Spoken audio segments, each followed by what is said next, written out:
नमस्कार, आप सभी का स्वागत है। आप देख रहे हैं war update with Amit Kumar Palit. Middle east में जो इस वक्त युद्ध के हालात हैं, उसमें अभी सबसे बड़ा मुद्दा है हॉर्मुज, स्ट्रेट ऑफ हॉर्मुज। ये मुद्दा सुलझने का नाम नहीं ले रहा। हॉर्मुज पर अब ईरान ने अपनी मनमानी जाहिर कर दी है। उसने ये बता दिया है कि हॉर्मुज को लेकर वो वही करेगा जो उसका मन चाहेगा, चाहे अमेरिका जितनी कोशिश कर ले। अमेरिका की ओर से कहा गया कि स्ट्रेट ऑफ हॉर्मुज को खोला जाए। ईरान ने कहा कि स्ट्रेट ऑफ हॉर्मुज नहीं खुलेगा, स्ट्रेट ऑफ हॉर्मुज अगर खुलेगा तो उसके हिसाब से खुलेगा। इस वक्त जो ताज़ा अपडेट यही आया कि ओमान के साथ जो बातचीत हो रही है ईरान की, उसमें लगभग समझौता ये हो चुका है कि ईरान यहाँ से जो जहाज़ गुजरेंगे और जो दाखिल होंगे उसके ऊपर उसकी निगरानी रहेगी, और वो ये काम ओमान के साथ मिलकर करेगा। वो कहीं से भी यही नहीं चाहता है कि इसके दो ऐसे हिस्से बन जाए, एक तरफ जो ईरान के साथ जो गुजरता है वो हिस्सा ईरान देखे, और जो ओमान के साथ गुजरता है उस पर ओमान देखे, इसकी देखे कि वहाँ से जहाज़ की आवाजाही हो रही है। उसका ये कहना है कि हम दोनों ही देखेंगे, लेकिन आवाजाही जो होगी यहाँ पर जहाज़ों की, उस पर दोनों की नज़र रहेगी। अब उसके लिए एक फीस भी लगाया जाएगा, ऐसा नहीं कि मुफ्त में कोई आ जा सकता है। अब ये जो समझौता है ओमान को भी इसलिए मानना पड़ा है क्योंकि कोई और रास्ता निकलता हुआ नज़र नहीं आ रहा है। अब ओमान के साथ जो बाकी देश हैं, चाहे वो यूएई हो, कतर हो, बहरीन हो, सऊदी हो, तमाम ये जो देश हैं, वो भी ये चाहते हैं कि कोई एक रास्ता निकला है ताकि जहाज़ों की आवाजाही तो शुरू हो जाए। अब मजबूरी में ऐसे हालात बनेंगे कि ईरान को पैसे चुकाकर यहाँ से जहाज़ों को जाना पड़ेगा। लेकिन बड़ी बात यह है कि क्या ओमान के साथ जो समझौता होने की बात हो रही है, इसके लिए अमेरिका राजी हो जाएगा? क्योंकि अमेरिका तो ये कह रहा है कि स्ट्रेट ऑफ हॉर्मुज पर अगर डील नहीं होती, यानी बात बनती है, उसको नहीं खोला जाता है, तो फिर हम हमले करेंगे। अब खोलने का रास्ता तो सिर्फ एक ही निकल रहा है कि पैसा दो और वहां से निकलो, क्योंकि किसी भी तरह से एक इंच भी पीछे हटने को तैयार नहीं है। ईरान टस से मस होने को तैयार नहीं है हॉर्मुज के ऊपर से, क्योंकि उसको पता है, ईरान को यह पता है कि स्ट्रेट ऑफ हॉर्मुज है वो उसका एक ऐसा ट्रम्प कार्ड है, एक ऐसा ब्रह्मास्त्र है जिसका इस्तेमाल करके वो कभी भी पूरी दुनिया को अपने सामने झुका सकता है, और झुका भी रहा है। अब इसमें से इसने सिर्फ दो देशों को इजाजत दी है आने जाने की, और वो है चाइना और रशिया। उसने कहा कि चीन और रशिया के जहाज यहां से आ जा सकते हैं, उस पर कोई भी टैक्स या फिर कोई भी फीस नहीं लिया जाएगा। दूसरी तरफ अमेरिका की ओर से कहा जा रहा है कि एक आखिरी मौका है कि बातचीत करके मसले को हल कर लिया जाए। लेकिन बड़ी बात तो है कि क्या ईरान सरेंडर करेगा या लड़ेगा? देखिए, मौजूदा हालात ऐसे हैं कि ईरान किसी भी लिहाज से सरेंडर तो करने वाला नहीं है, और वो लड़ने के लिए तैयार है। वो मिट जाएगा, लेकिन वो हथियार तो डालेगा। तो ऐसे में अमेरिका के पास रास्ता क्या बचता है? अमेरिका क्या करेगा? अब उसके लिए क्या हो रहा है कि अमेरिका ने अपने सारे जितने भी सहयोगी हैं उनको लगा दिया है, और जो सहयोगी वो भी चाहते हैं कि किसी तरह से ये मामला सुलझ जाए, तो उनके लिए भी अच्छी बात है।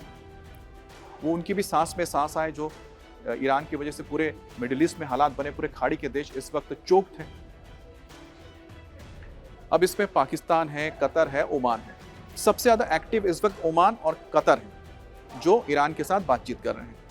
कतर की ओर से क्या कहा गया है? कतर की ओर से बताया गया है कि जो मसौदा है समझौते का, वो तैयार हो चुका है, और जो भी इसके स्टेक होल्डर्स हैं उनको ये समझौते की कॉपी सौंप दी गई है।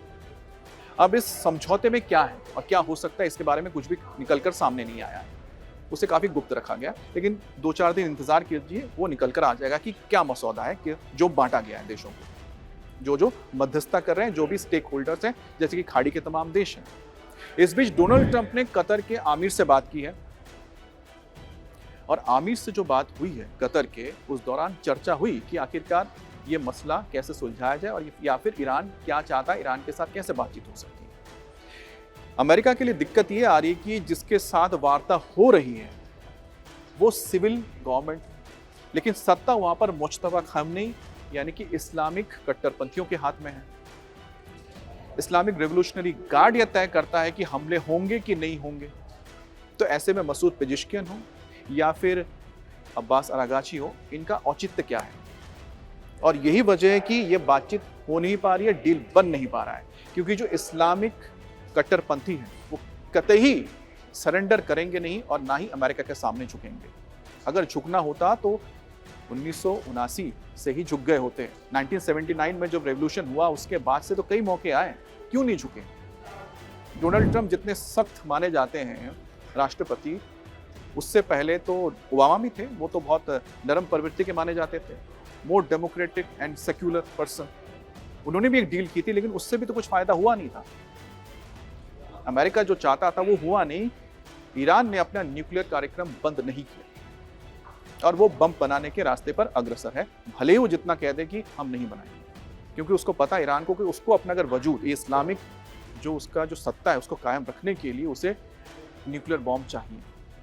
नहीं तो वही होगा जो 28 फरवरी 2026 को हुआ, एक बॉम्ब गिरेगा और उसके बड़े बड़े नेता धराशायी खत्म हो गए। और यही वजह कि ईरान ने अब यह मान लिया है कि वो पीछे नहीं हटने वाला है। अब जब ईरान सरेंडर नहीं करेगा, पीछे नहीं हटेगा, तो अमेरिका के पास रास्ता क्या बचता है? अब दो ही रास्ते हैं, या तो अब लड़ते रहिए और ये युद्ध, ये जो संघर्ष है छिटपुट, कभी बंद होंगे, कभी शुरू होंगे, कभी फिर बंद होंगे, कभी शुरू में चलता रहेगा। और कब तक अमेरिका ब्लॉकेट करेगा?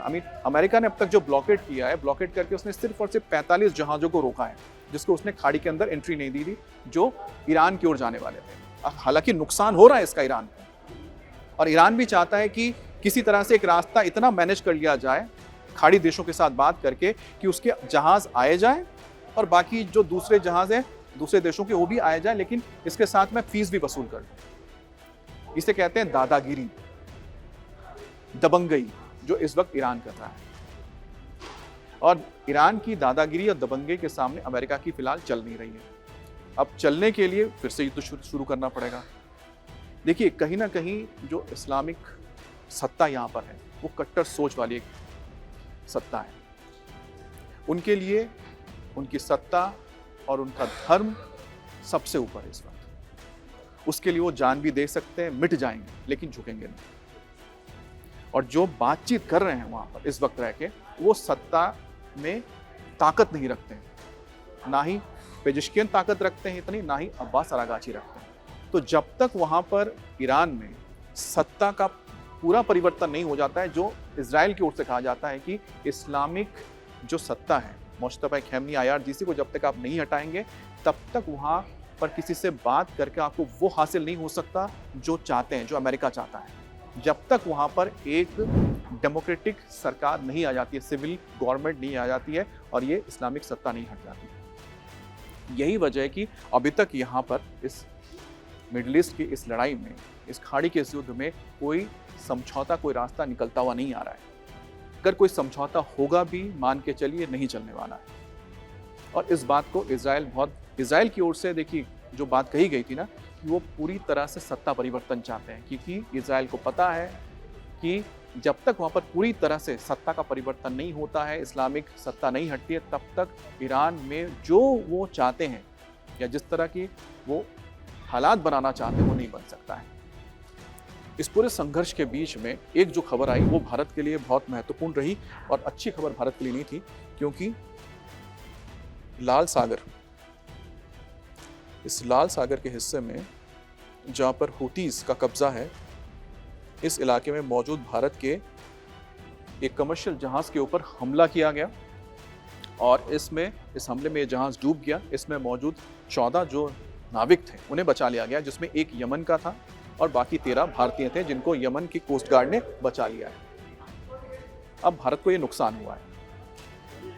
तो कुल मिलाकर यहाँ पर भी गतिरोध बना हुआ है स्टेट ऑफ हॉर्मुज में, और अब धीरे धीरे आप सोचिए जो रेड सी है, बाबल मंदेब है, इस इलाके में भी हुतीज लगातार यहाँ पर हमले करके यहाँ पर जो जहाज आ जा रहे हैं उनके ऊपर भी नुकसान पहुँचा रहे हैं।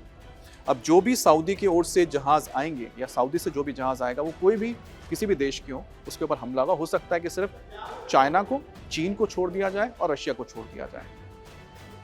अब ये देखना है कि ये जो हालात अब बने हैं दोनों ही इलाकों में, चाहे वो रेड सी हो या फिर पर्शियन गल्फ में हो, ये कैसे अब सामान्य होंगे। सामान्य होने का सिर्फ एक रास्ता है कि ईरान जो कह रहा है उसको मान लिया जाए और फीस दिया जाए, या फिर अमेरिका के अंदर इतनी कुव्वत है या फिर इन देशों के अंदर इतनी हिम्मत है कि वो ईरान के साथ लंबी लड़ाई के लिए तैयार है। अब बीच में एक खबर निकल कर आई अमेरिका के ही एक मीडिया कॉरपोरेशन की ओर से कि अमेरिका के पास जो हथियार हैं खासतौर पे एयर डिफेंस सिस्टम के लिए जैसे थार्ड है, इसके मिसाइल्स की कमी आ गई है, 80% खत्म कर दिए हैं। 80% का इस्तेमाल हो चुका है, सिर्फ 20% बचा हुआ है।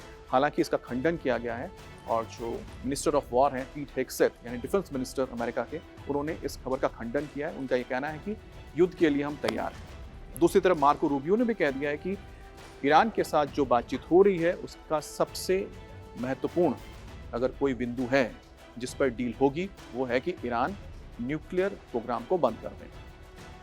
तो जो बातचीत हो रही है इस वक्त और जो बातचीत को लेकर चर्चाएं हो रही हैं या हॉर्मुज़ को लेकर बातचीत हो रही है उसका निष्कर्ष निकलता हुआ दिख नहीं रहा है। अमेरिका के जो दावे हैं वो दावे हैं, अमेरिका जो चाहता है वो ईरान फिलहाल तो मानने वाला नहीं है, क्योंकि मौजूदा वहाँ पर जो सत्ता है, इस्लामिक जो सत्ता वहाँ पर मौजूद है, वो इसको कभी स्वीकार नहीं करेंगे और जो बातचीत कर रहे हैं वो सिर्फ और सिर्फ मैसेंजर का काम कर रहे हैं, जैसे कि बाकी जो मध्यस्थता करने वाले देश हैं। आप क्या सोचते हैं, क्या फिर यहाँ पर यानी कि मिडिल ईस्ट में शांति लौटेगी?